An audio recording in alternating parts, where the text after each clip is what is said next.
Radio Flamme. Bonjour Pierre Bergoff. Bonjour. Je vous appelle Pierre Bergoff, mais j'aurais pu aussi dire bonjour Pierre le cultivateur ou bonjour Plantman. C'est exactement ça. J'ai plusieurs petits noms sur les réseaux sociaux, à la radio et effectivement, alors on m'appelle le plus souvent possible Pierre le cultivateur. Il faut d'abord rétablir la vérité. Moi, j'ai cru que vous aviez grandi dans une ferme à la campagne, et non, c'est pas ça votre parcours. Pas du tout. Alors moi, je suis vraiment un urbain 100%. Donc je vivais sur l'île pendant quasiment 30 ans. Je suis informaticien de formation et à un moment donné, je suis tombé dans le jardin et je me suis retrouvé passionné par le potager, ce qui m'a amené finalement à quitter ma ville, à quitter l'île pour venir vivre en Normandie, dans le Calvados, dans une ancienne ferme avec un énorme jardin pour continuer à développer cette passion et à réaliser un petit peu le potager de mes rêves. Vous êtes ambitieux parce que j'ai regardé un petit peu votre livre puisque vous êtes aussi auteur. Réussir son potager et après vous avez des échéances. Vous donnez année 1, j'y vais mais j'ai peur. Année 2, je prends confiance. Année 3, ça marche et c'est cool. Donc en 3 ans, on peut devenir super performant en termes de jardinage et de plantation. Super performant, on en apprend tous les jours. Enfin, moi, je suis passionné, j'ai un potager depuis un peu plus de 10 ans et j'en apprends encore tous les jours. J'en ai encore appris ce matin. Faut pas croire qu'au bout de 3 ans, on va réussir à être autonome en production de légumes grâce à notre potager. Mais l'idée, c'est que moi, je pars du principe qu'il faut commencer par des cultures, des légumes assez simples au potager pour avoir des récoltes, en fait, se motiver et se donner envie de continuer, donner envie d'agrandir son potager. Il faut, comme dans toutes les passions, ne pas avoir les yeux plus gros que le ventre. Donc, il faut commencer sur des petites surfaces, puisque le jardin, c'est quand même énormément de travail. Et il y a quand même un des facteurs qui complique un peu la chose, c'est la météo. Ça veut dire qu'évidemment, s'il y a de la neige, s'il pleut, on n'a peut-être pas trop envie de passer notre temps dehors. Donc, il faut commencer petit, avec des légumes simples, comme la courgette, comme les fèves, comme la pomme de terre, les radis. Et après, il y a plusieurs astuces pour finalement des légumes qui semblent potentiellement compliqués, comme la carotte, puissent devenir des légumes assez simples. Donc on commence avec ces légumes et d'année en année, on se perfectionne, on agrandit son potager, on essaye d'avoir des légumes différents et surtout, c'est qu'il faut du temps, puisque certains légumes comme les asperges, comme les artichauts, comme les fraises, vont pas produire tout de suite. Ils vont produire au bout d'une deuxième année, voire d'une troisième année. C'est un peu comme des fruitiers. Donc il faut commencer les choses assez rapidement pour avoir des récoltes 2, 3 ans après. On sent la passion dans ce que vous dites. Je comprends pourquoi vous cartonnez autant sur les réseaux sociaux. Votre ton est bon. Vous parlez avec des termes qui parlent aux jeunes, comme les tips pour les conseils ou les DIY, les do it yourself, les choses à faire soi-même. Ça marche super bien pour vous sur les réseaux sociaux, Plantman. Oui, alors oui, ça fonctionne. C'est vrai que j'essaye d'avoir un discours déjà le plus humble possible.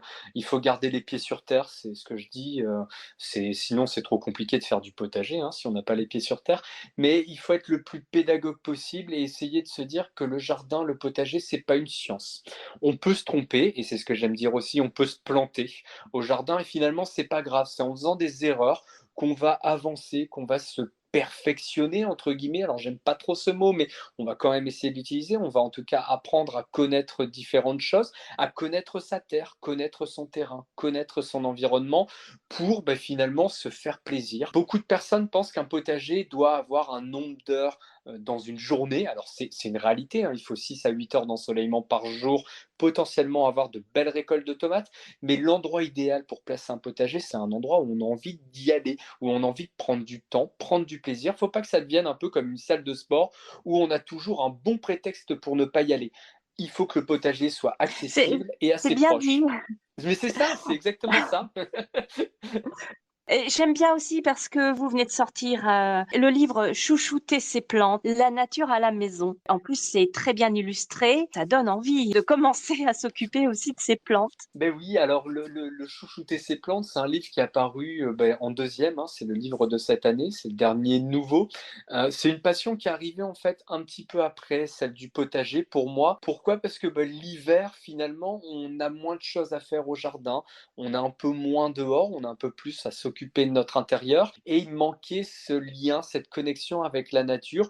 Donc je me suis mis à acheter un peu comme tout le monde ma première plante sur un coup de cœur en jardinerie et à un moment donné, au bout d'une dizaine d'années, je me retrouve avec plus d'une centaine de plantes en intérieur avec les mêmes problématiques que tout le monde. Où placer ma plante, comment l'arroser et donc j'ai essayé de partager toutes ces astuces dans ce livre. En amont de l'interview, je vous ai demandé, est-ce que vous pourriez nous donner un petit conseil, une petite astuce, un petit truc? Pour les plantes d'intérieur, ma vraie première astuce, c'est qu'il faut savoir que 80 à 90% des plantes d'intérieur meurent à cause d'un arrosage trop important.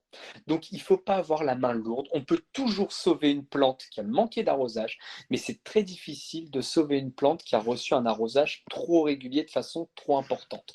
Donc il faut prendre le temps, arroser, ne pas laisser d'eau stagner dans la coupelle, utiliser des pots avec des trous de drainage dans le fond, que ça soit un pot en plastique ou un pot en terre cuite. Si vous avez vraiment la main lourde, utilisez plutôt un pot en terre cuite. Ça sèche plus rapidement grâce à la chaleur et la température ambiante de la pièce. Et si possible, utilisez de l'eau de pluie. Vous verrez, vos plantes vont avoir un vert, une couleur bien plus importante. Ils vont se développer plus rapidement grâce aux nutriments contenus dans cette eau. Bien, merci pour le petit conseil. J'ai aussi envie de vous demander par rapport à la période, à la météo actuelle, qu'est-ce qu'on fait aujourd'hui, cette semaine, dans le jardin? Alors, si vous ne l'avez pas encore fait, il est toujours temps, là, en ce moment, de semer des radis en pleine terre, de semer des fèves, des petits pois, des mange-tout. Donc ça, c'est des choses qu'on peut semer et c'est des légumes assez simples.